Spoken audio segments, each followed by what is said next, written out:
quick here, some quick facts about PMC just so everyone knows where we're coming from. I started up in 1979, done tons of projects for a lot of clients. A few other numbers, the smallest projects we've done are single scan projects. We've done quite a few of those, and right now our largest scan project sits at 6,652 scans for a very, very large office building. So at PMC, over the years, we've expanded quite a bit. We have offices quite a few places around the globe, including a major engineering center in India. So what we do a lot of different things, but predominantly we're focused around industrial engineering, laser scanning, which is more aptly named reality capture, as we'll get into today, 3D modeling services, as well as simulation and visualization work. A little bit about me really quick. Industrial and process engineering background, completed hundreds of scanning projects over the years. That 100 million square feet's quite a bit out of date. We're probably getting close to 200 million at this point. 20 years experience doing this type of work, in particular scanning. I'm at about 15 years.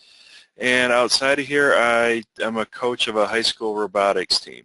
So we're going to cover kind of three things today. We're going to cover the past to kind of give some foundation on where we came from with scanning.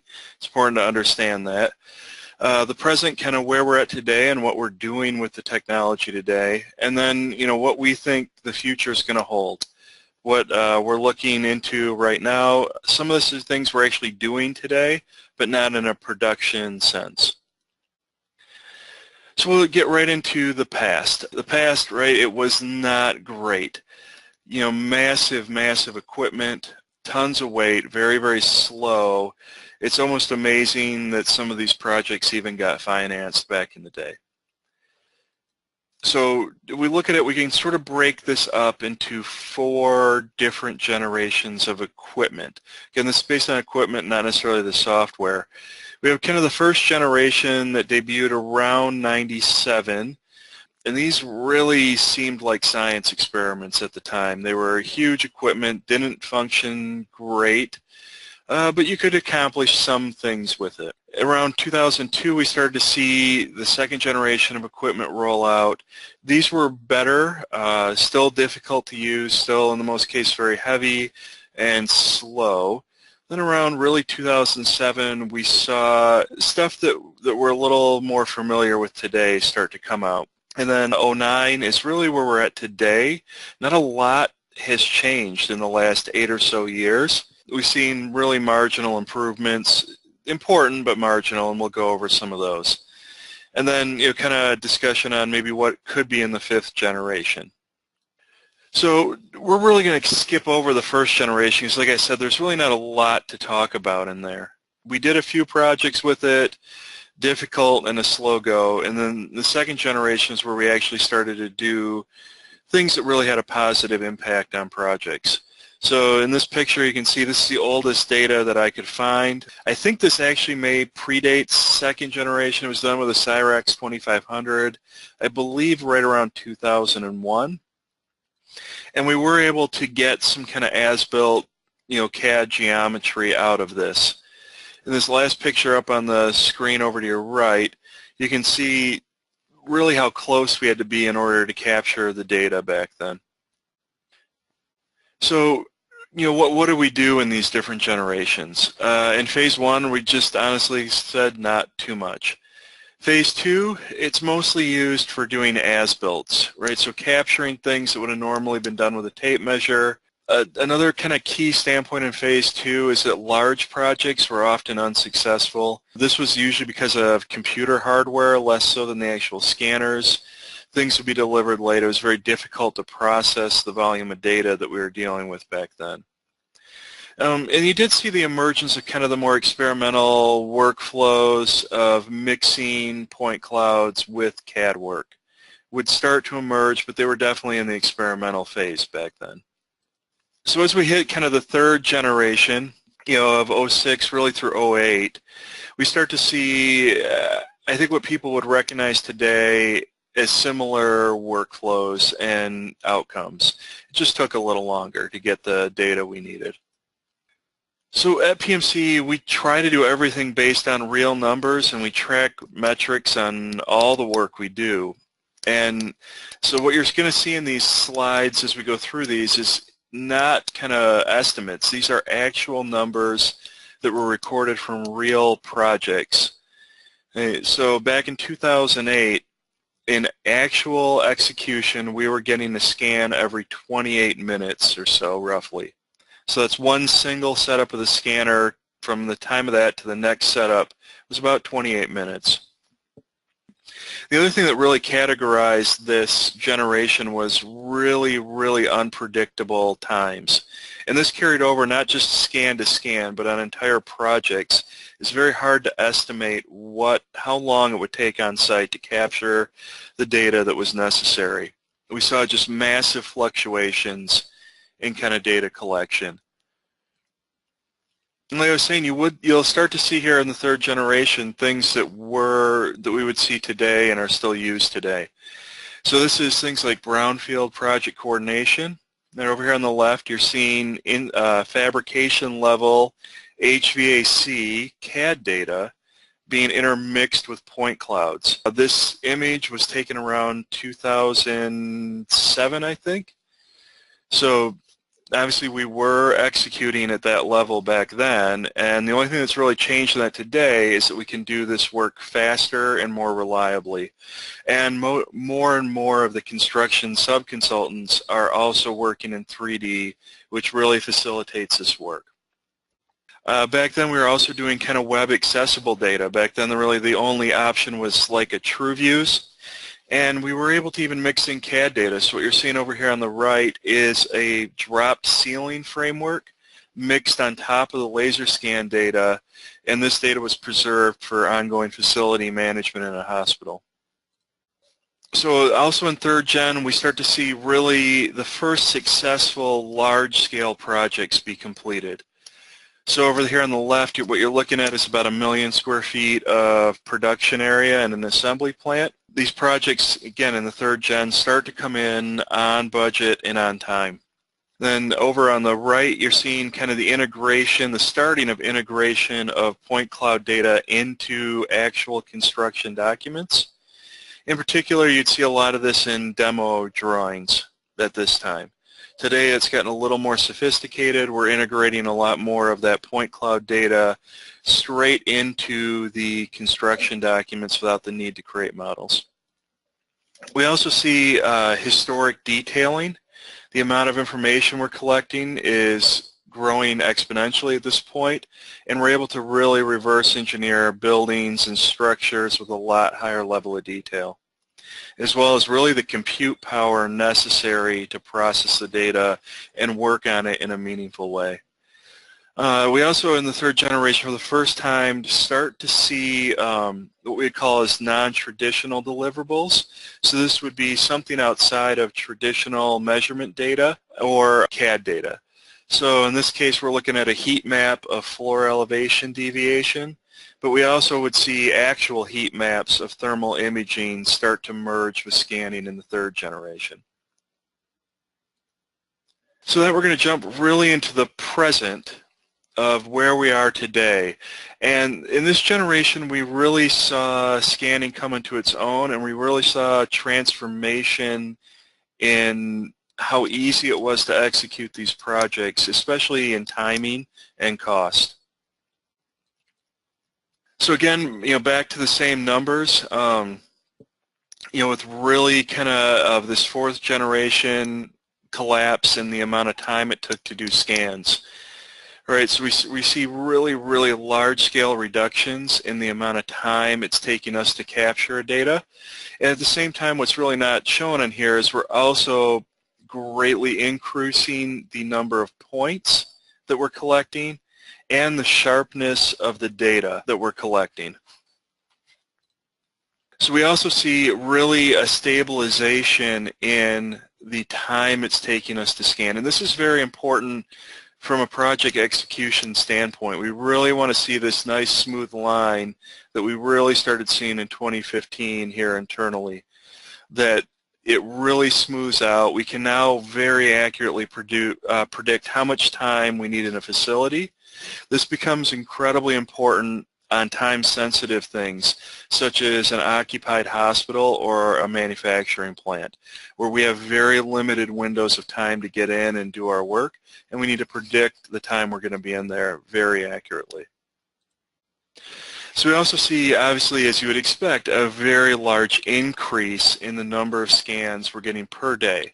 So important to point out at this point that all these numbers are based on black and white scanning, and they drop substantially with color-based scanning. And we'll get into that a little bit more when we get to the future of kind of where we see potential for improvement. So we get into really fourth generation use cases. But we're doing much more complex model-based coordination at this point, where we're mixing the scan data and CAD data much more aggressively and much more quickly. So on the left here, you see an image of actually a vibration table we did for NASA. What this is a very large, very powerful table that can shake things, and they're putting whole rockets onto this table. They then shake these until they fall over to simulate re-entry. And they needed to get some scaffolding in that would catch the rocket before it could completely tip over. And they did that pretty much directly out of the scan. We're also, as the machines got smaller, they enabled us to do a lot more interesting things with the positioning of them, and to do things such as what we're seeing here on the right, which is we've got a scanner upside down, boomed out over a 20-story elevator shaft, so that we can capture that shaft both up and down and generate a unified point cloud of the whole thing. And you're seeing that over here on the far right. And the same, much faster turnaround, and some of this is because we can scan faster. Some of this is because the supply base is producing their new work in 3D. So what we're looking at here in the image is a very small scan project we did, only involved 3 scans, but we can quickly integrate the fabrication level steel into the point cloud, and we can verify that we're going to miss everything that we want to miss, and in fact usually end up proposing slight adjustments to the fabrication model to make everything fit into place. So we're looking at an existing wall in a building, and we're trying to miss all the conduits and pipes and everything else that exists within that space with the new framing. Another one is we're doing more and more is pre-pour verification, and I would say I would extend this even to pre-covering. So anytime you have something, whether it's underground or maybe up in a ceiling, and you're going to hide that thing, and it's going to become very difficult to get to in the future, it can be easily documented, put on a shelf somewhere, and referred to later. This also allows us to merge in what is expected and visualize the model on top of it. For example, we can check all the drains for toilets that are going in before the slab is poured, make sure they're all in the correct location. Another thing we're doing more and more in the 4th gen is we're scanning for equipment relocation, and we found that this is also important for insurance. So anytime that you're doing a major relocation event or even a new install into a complicated existing space, we can capture what exists today, and we can either use that to virtually relocate the equipment, or we can use it as a way to safeguard, to cover yourself for risk that if the owner comes back and says that something was damaged during the move or a new install, we can go back to that original data and know whether or not it actually was. And over here on the right, we have enforcing model-based commitments or build to the model workflows. So I think a lot of us nowadays are really pushing towards getting the model out into the field, and that people should build to the model, and that's great in practice, but it needs some enforcement behind it. And this is what we do with scanning. So as long as everyone on the project has agreed that they'll build what they're designing in their virtual model and what's going through the coordination meetings, we can come out and do spot checks. We don't need to do the whole facility, but do spot checks and make sure that people are doing what they said they were going to do. Another one that this is more in the late 4th generation that we've got into, and that's dealing with more organic shapes. whether it's this fountain on the left or the tree on the right. There's all kinds of these non-traditional issues that you run into in construction where you need more accurate geometry of what's there. So if we look at the case of the tree on the right, that tree is actually under city ordinance a protected tree that cannot be damaged. And some of that has to do with understanding where the canopy reaches to and what ground can be disturbed, as well as how close a new building can be built to the physical tree. In the past, that was actually pretty difficult and involved a lot of estimating. Now we're talking about a day's worth of work to basically generate a CAD model of the tree that can be implemented into Revit or whatever else you're using and coordinated around. So the other thing that's really changing as we near kind of what I would call the end of the fourth generation is the drone work and photogrammetry. And this is fundamentally changing the industry that I've been in for a very long time. And that's, for those that don't know, photogrammetry is taking 2D photographs that are taken, whether it's with a drone, a camera phone, a traditional camera of any kind, and a computer turns those 2D images into 3D geometry, 3D point clouds. Today, the uses are semi-limited and they're restricted based on accuracy requirements. But in the future, this is where we're going to see, I think, the most change. So this is just a quick example project. And what you're looking at here is the work we did with a terrestrial scanning. So we went around this facility with a terrestrial scanner, what we could see from the ground, and captured it. To do that took about 3 days because it's a very large facility, so about 3 days of scanning to make our way around the entire site. We then supplemented it, which you're seeing here, with scan work, not scan, but photogrammetry work done from a drone. And you can see really the level of detail that's filled in and captured by the drone that's strikingly more complete. So while it took us 3 days to do the ground-based scanning, it took less than 4 hours on site to capture the rest of the data. So for those that maybe have worked with this and know about this technology today, you'll know that the accuracy is simply not comparable. While the ground-based LiDAR, laser-based solutions are getting us accuracies that roughly maybe are plus minus 1/8 of an inch, the photogrammetry work is really in the plus or minus an inch, I think would be generous to the technology today. So that we're going to kind of move into really, what we see as the future. And like I said, some of this is what we think the future will be.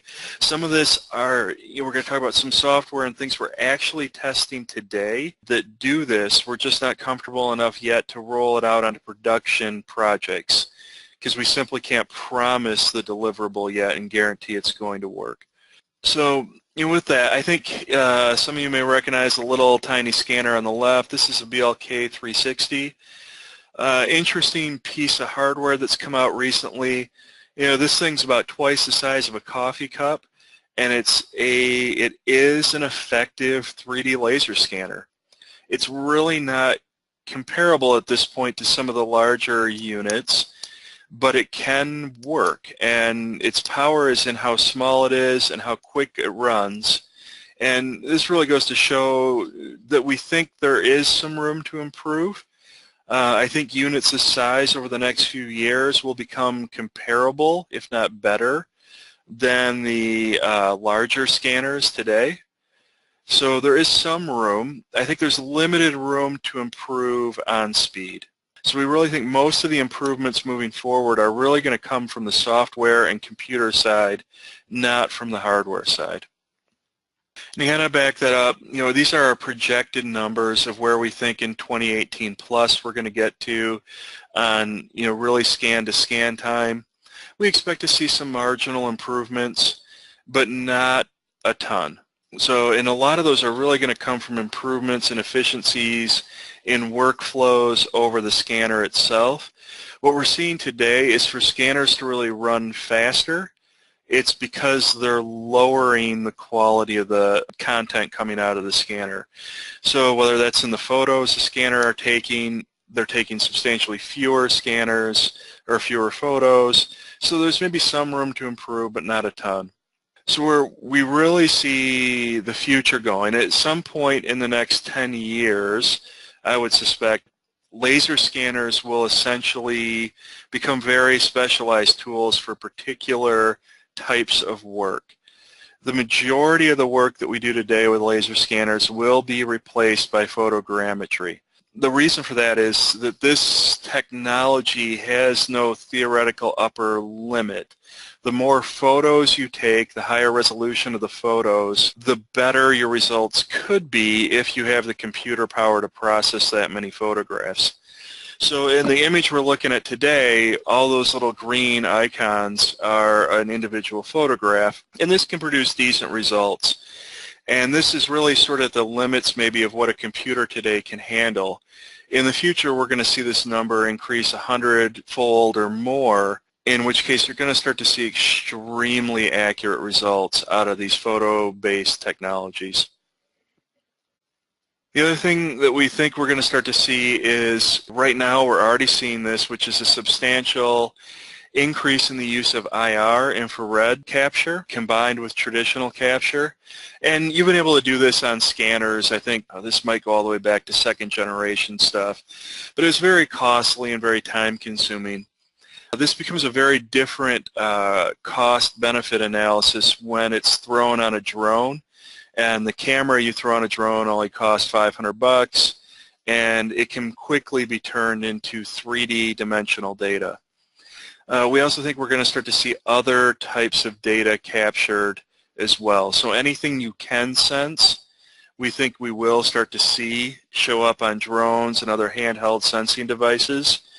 And we're going to start to see some really interesting things that may kind of really start to approach the ability to see through walls and things with sonar and stuff like that. We think in the future we'll see that.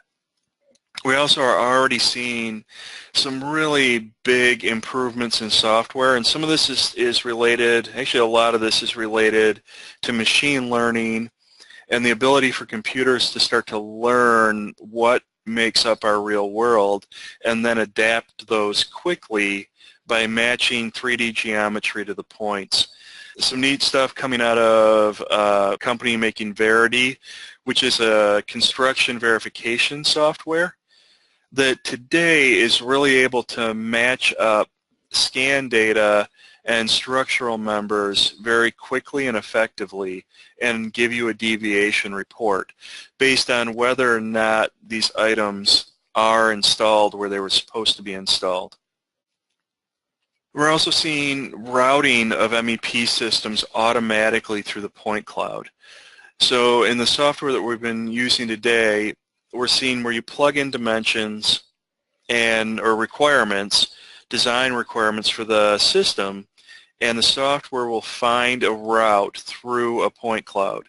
So I expect to see much more of this kind of hybrid solutions, and the term for it is generative design software, that's going to really become increasingly advanced. And a lot of this is tied to both cloud computing resources and local computing resources, as well as bandwidth and other types of connections.